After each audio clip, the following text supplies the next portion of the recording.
Olá a todos, vamos começar hoje mais um episódio da série Reflexões Diárias e hoje o tema escolhido será as fundamentações básicas que a gente precisa observar na vida. E isso nos remete à pergunta do qual que é a nossa base da vida? Se a gente pensar numa casa, a primeira coisa que a gente precisa observar nessa casa é a construção do alicerce da casa, a fundação da casa. E essa fundação precisa ser construída em solo estável, para que você consiga subir a casa, o prédio, com estabilidade para que não caia ou perdure ao longo do tempo. E pensando nessas fundações, eu trago a reflexão para a nossa vida. Dentro da teosofia, fala-se sempre de uma constituição de homem sétupla, ou seja, são 7 partes.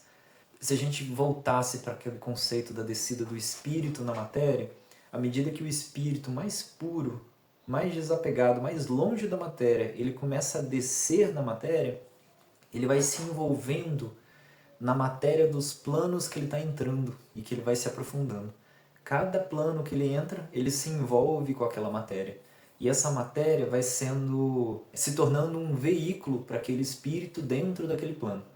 Então, desde o espírito mais puro até a matéria mais densa, que é a Terra, onde a gente está, cada plano desenvolveu o seu próprio veículo.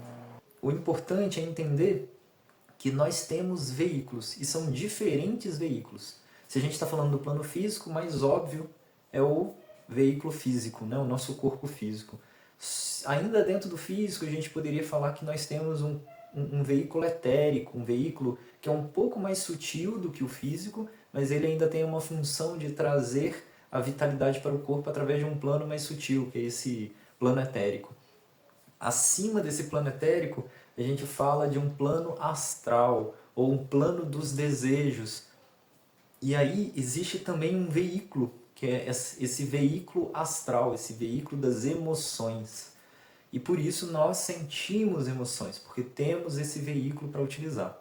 Acima dele nós temos também um plano que se chama de plano mental, e por isso a gente também tem um veículo mental. E acima dele temos também um plano búdico, ou pode ser traduzido como um plano mais intuitivo, e por isso também temos um veículo búdico, veículo intuitivo. Se a gente considerasse todos esses veículos, a gente teria que pensar nessa questão das fundações em todos esses aspectos. E aí, pensando nesse tema, eu consegui identificar que existem aspectos semelhantes que são falados em diferentes filosofias religiosas. Se a gente está falando dentro do cristianismo, você já vai ver imediatamente aquela regra de ouro do não faça com os outros o que não querem que faça com você. Ame ao outro como a si mesmo. Você tem os 10 mandamentos, não roubar, não matar, enfim, todos esses mandamentos. E aí você vê dentro do yoga, nós temos os primeiros passos, os primeiros 2 passos no yoga são os yamas e niyamas, que eles chamam de restrições e observâncias.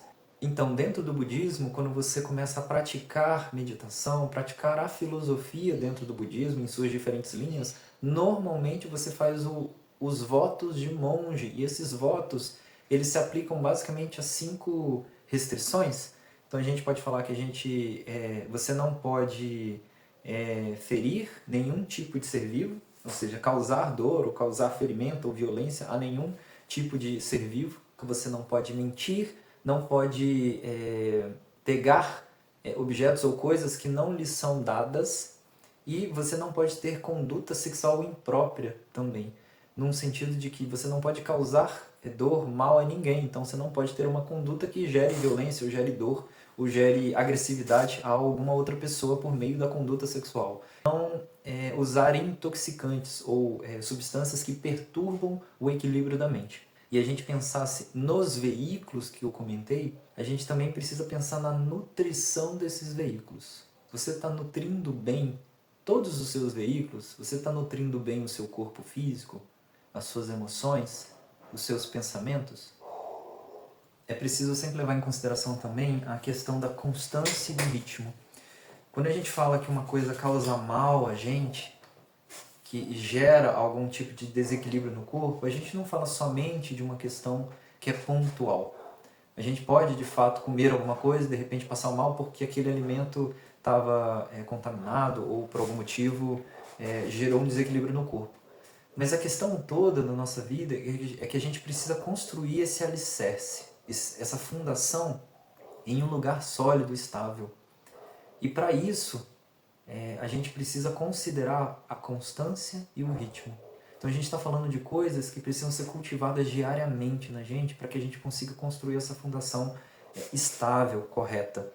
Certa vez um discípulo perguntou para o próprio Buda: Buda, se a gente pudesse resumir todos os ensinamentos da sua filosofia, desse ensinamento que você está mostrando, como é que a gente poderia resumir isso em poucas palavras? E ele disse: pare de fazer o mal, faça o bem e purifique a sua mente. Esse é o ensinamento de todos os Budas.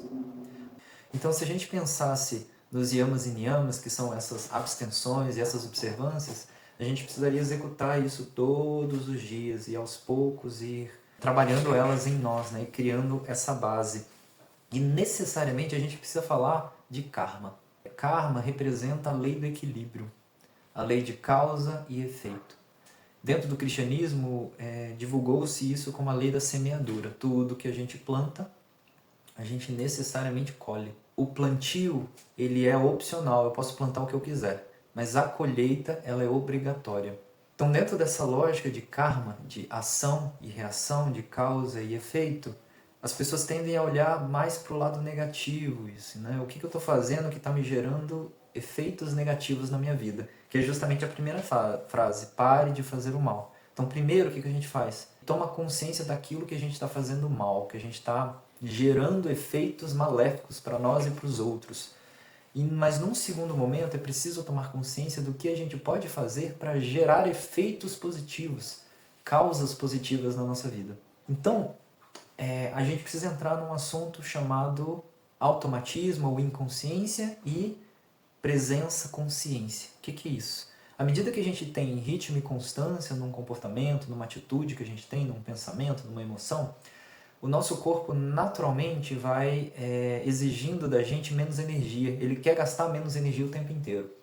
E o que ele faz? Ele vai criando um certo automatismo daquilo que a gente faz com constância e ritmo. Se ele percebe que você está fazendo com constância e ritmo, ele tem um mecanismo de, ok, entendi, eu vou fazer isso várias vezes, então eu não preciso ter tanta consciência do que eu estou fazendo. E ele começa a transformar isso num hábito. Se você tem constância e ritmo, ele transforma isso num hábito para que você faça aquilo sem gastar tanta energia como você está gastando, sendo consciente e presente com aquilo que você faz. Então, seria produtivo aproveitar esse mecanismo natural da gente de criar hábitos para criar hábitos saudáveis. A gente precisa eliminar aqueles hábitos que são inapropriados, que trazem desequilíbrios para a gente, e aos poucos ir substituindo por hábitos saudáveis. E a gente precisa considerar todos os veículos. Então, eu preciso observar isso para o veículo físico, eu preciso observar isso nas nossas emoções, preciso observar isso nos nossos pensamentos e preciso observar isso de um lado cada vez mais espiritual também, cada vez mais sutil, considerando toda a constituição desse homem do ponto de vista de sabedoria divina. E ao falar disso, necessariamente eu também preciso falar de um outro aspecto, que é a principal questão que o Buda trouxe como a causa de todos os males, que é a ignorância. Que ignorância é essa? Essa ignorância é retratada como o egoísmo, ou ilusão de que a gente tem um ego. E por que essa ilusão surge? Ela surge a partir da falta de entendimento de uma lei universal, que é a lei da impermanência. Tudo muda.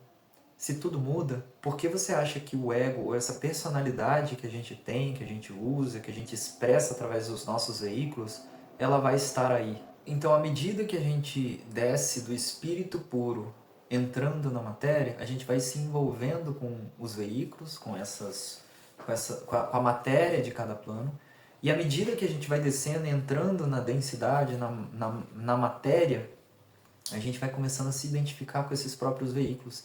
E a gente perde a noção de que nós estávamos num espírito puro, num todo. E essa ilusão de que a gente é o veículo que a gente utiliza, ela é muito persistente e é justamente a causa que nos mantém presos aqui, segundo a teosofia, segundo o budismo, segundo as filosofias esotéricas, né?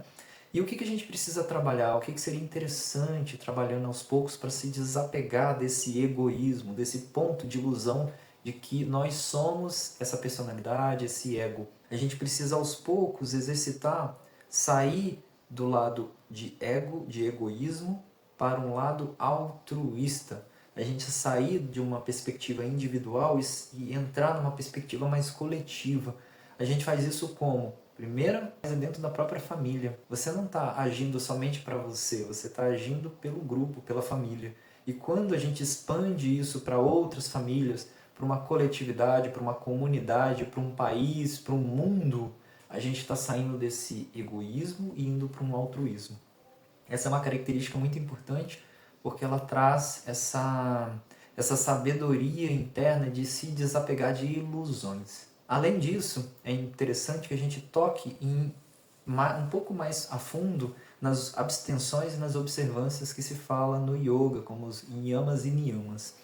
Dentro dos yamas, que são as abstenções, a gente tem a não violência, a falsidade, você precisa se abster da violência, se abster da falsidade, se abster do roubo e da incontinência, que é essa conduta sexual imprópria, e da cobiça. Da mesma forma, você tem os niyamas, que são as observâncias. Você precisa se abster de todas essas 5 características que eu falei, mas ao mesmo tempo você precisa observar a pureza. Que pureza é essa? A pureza do corpo. Seu corpo, ele está limpo? Você tem clareza no seu corpo? Você tem equilíbrio no seu corpo? Você se alimenta de alimentos que trazem pureza para o corpo, clareza para o corpo, equilíbrio para o corpo? Você se alimenta de emoções que te trazem paz e equilíbrio para o seu corpo? E de pensamentos que te trazem clareza, discernimento e equilíbrio para a sua mente? Isso é pureza. Ele fala de observâncias como contentamento. Contentamento, de um ponto de vista mais amplo, é essa percepção de que existe um equilíbrio nas coisas e você precisa reconhecer essas leis da natureza. Se você se alinhar a essas leis da natureza, você vai perceber uma certa gratidão e um certo contentamento nas coisas. Além disso, fala-se no aspecto de austeridades, né? O que nos traz fortalecimento das nossas virtudes e habilidades? São justamente alguns desafios. Esses desafios, eles testam a nossa resistência e a nossa força de vontade para superá-los. Então, as austeridades, elas falam justamente de certos desafios que você pode exercitar consigo mesmo no sentido de fortalecer e de criar resistência para o seu corpo, para a sua mente, para as suas emoções. Tem muitas pessoas que fazem, por exemplo, jejum em certos períodos do ano. Esses jejuns são encarados como austeridades, como uma forma de se desafiar para fortalecer a mente, as emoções, o corpo e também gerar certas purificações no corpo. Tem pessoas que se desafiam a vencer provas, por exemplo, fazer uma corrida, fazer uma escalada, fazer uma trilha. Isso tudo são tipos de austeridades para que você fortaleça o corpo, a mente, o espírito dentro dessa caminhada. Além disso, existem diferentes textos espirituais elevados, textos que trazem discernimento e que trazem esse equilíbrio interno para o corpo, para as emoções, para a mente e para o espírito. Então existe uma observância que é o autoestudo, ou seja, você criar um momento em que você alimenta o seu espírito através do quê? Do exemplo de seres mais elevados que já alcançaram essa iluminação, essa autorrealização, esse equilíbrio interno. E estudar o que eles estudam, estudar o caminho que eles seguiram, estudar o exemplo deles. E aí você pode encontrar exemplos em todas as grandes religiões, filosofias, eu não preciso enumerar aqui. E por fim, nós temos o que ele chama de Ishvara Pranidhana. Ishvara Pranidhana seria a entrega a esse todo, a Ishvara. Entrega em que sentido? Significa que existe um espírito puro e você é parte desse espírito, você só desceu na matéria. A gente se esqueceu de que a gente é parte desse todo. E o que a gente está fazendo é entregar de coração tudo o que a gente faz para essa força, esse espírito maior, essa totalidade, né? Então, quando a gente faz esse exercício de entrega, de devoção, a gente fortalece a nossa fé, fortalece características e virtudes que a gente precisa para superar e trilhar esse caminho da autorrealização, da iluminação, esse caminho de equilíbrio interno. Tudo isso que eu falei hoje aqui são requisitos iniciais para que a gente forme essa fundação, essa base na nossa vida. E essa base, para ela ser criada, ela precisa de constância e ritmo, para que tudo isso gere hábitos mais saudáveis em nossa vida.